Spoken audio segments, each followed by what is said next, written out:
What happens when Bernie Sanders corners a nominee on wealth inequality, poverty wages, and predatory credit card interest rates? You get fireworks. In this explosive exchange, Sanders forces Mr. Bessent to confront the reality of America's oligarchy, 3 billionaires holding more wealth than 170 million people, while Bessent scrambles to dodge simple yes or no answers. From refusing to raise the federal minimum wage to hiding behind Trump on capping credit card rates, this hearing is a masterclass in exposing just how disconnected nominees can be from the struggles of everyday Americans. Personally welcome you and look forward to working with you. Well, thank you very much, and it's a pleasure to be here. Mr. Bessent, thanks very much for being in the office the other day. Mr. Bessent, the United States today has more income and wealth inequality than has ever existed in the history of our country. You got 3 people on top, Mr. Musk, Mr. Bezos, and Mr. Zuckerberg, who are now worth almost $1 trillion. That is more than half of the bottom of our society, some 170 million people. 3 people, more wealth than the bottom, 170 million. We have more concentration of ownership today than we have ever had. We have more concentration of ownership in the media, where a handful of billionaires like Musk, Bezos, Rupert Murdoch increasingly own the media and the information that the American people receive. We have a corrupt campaign finance system in which a small number of billionaires in both political parties make huge contributions into the presidential and congressional campaigns. When you have a small number of multi-billionaires who have enormous economic, media, and political power, would you agree with President Biden, who last night stated, and I quote, "An oligarchy is taking shape in America of extreme wealth, power, and influence that threatens our entire democracy, our basic rights, and freedoms," end of quote. That's what President Biden said last night. I agree with him. Do you? Senator Sanders, I enjoyed our visit. Talk a little bit closer into the mic. I enjoyed our visit, and I hope you got my follow-up materials that on the discussions, my previous writings on the tariffs and China. And look, the 3 billionaires who you listed that all made the money themselves. Mr. Musk came to the country as an immigrant. I understand that, but what I'm asking you is, when you have a handful of people like Musk, who will soon be part of the Trump administration, and others, when you have 3 people owning more wealth than the bottom half of American society, when these people have enormous influence over the media, when they spend huge amounts of money in both political parties to elect candidates, what Biden said last night is we're moving toward an oligarchy. I'm asking you that question. Do you think, forget how they made their money, do you think that when so few people have so much wealth and so much economic and political power, that that is an oligarchic form of society? Well, I would note that President Biden gave the Presidential Medal of Freedom to 2 people who I think would qualify for his oligarchs. So this is not a condemnation of any one individual. I'm just asking you, would so few people have so much wealth and power?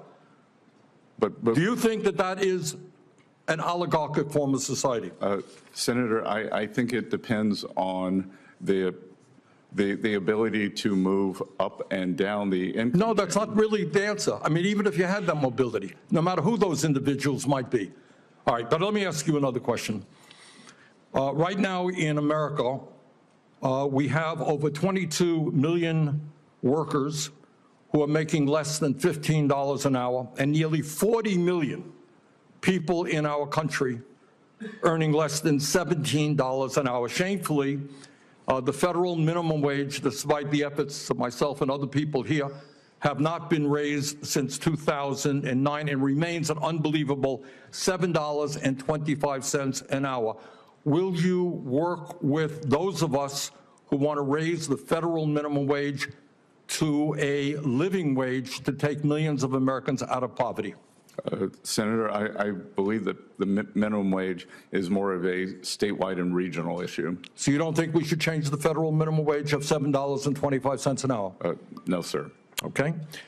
Mr. Bessent, millions of working-class Americans who are struggling to keep their heads above water are paying outrageously high interest rates on their credit cards. Over half the American people who take out new credit cards are being charged interest rates of over 24%.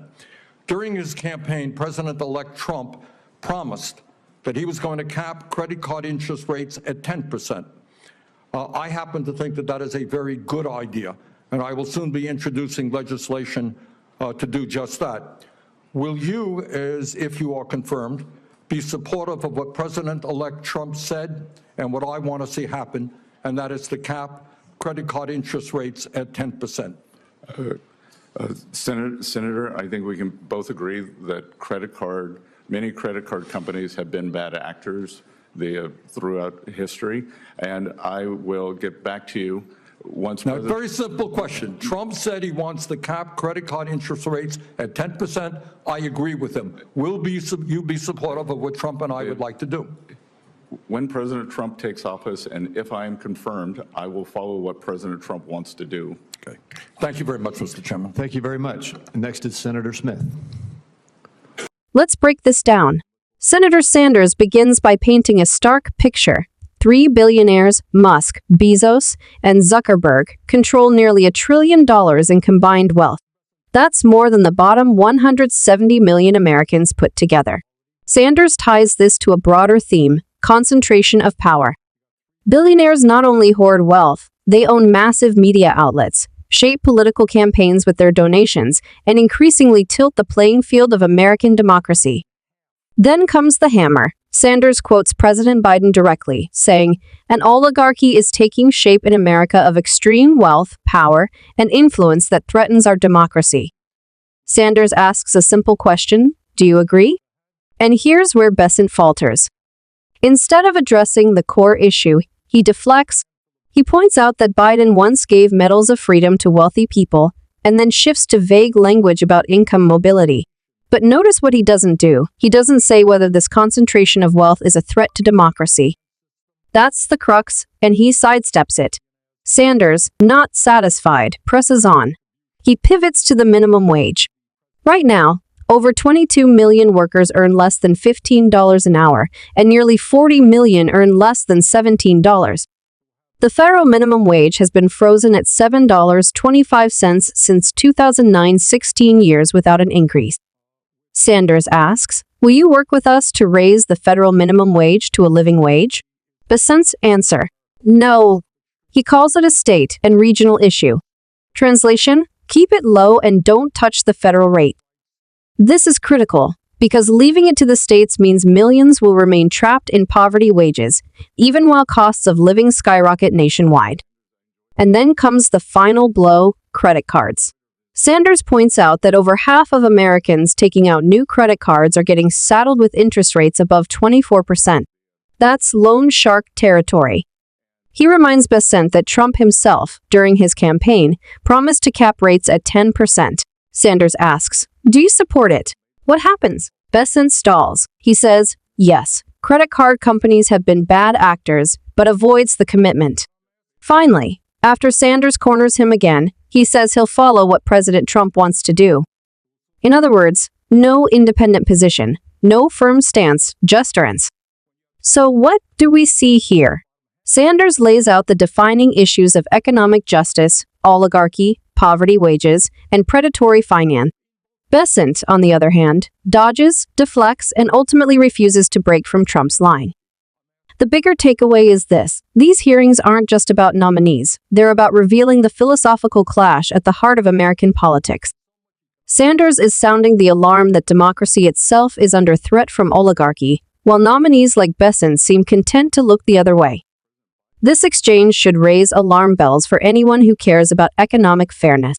If America is sliding into oligarchy, if workers are stuck at poverty wages, and if families are being crushed by predatory credit card debt, then hearings like this one matter more than ever. But what do you think? Should the federal minimum wage be raised to a living wage? Should there be a hard cap on credit card interest rates? And do you agree with Sanders and Biden that America is moving toward oligarchy? Drop your thoughts in the comments. I want to hear your perspective. And if you found this breakdown helpful, don't forget to like this video, subscribe to the channel, and hit that notification bell so you never miss future coverage of the moments that shape our democracy. Until next time, stay informed, stay engaged, and keep asking the tough questions.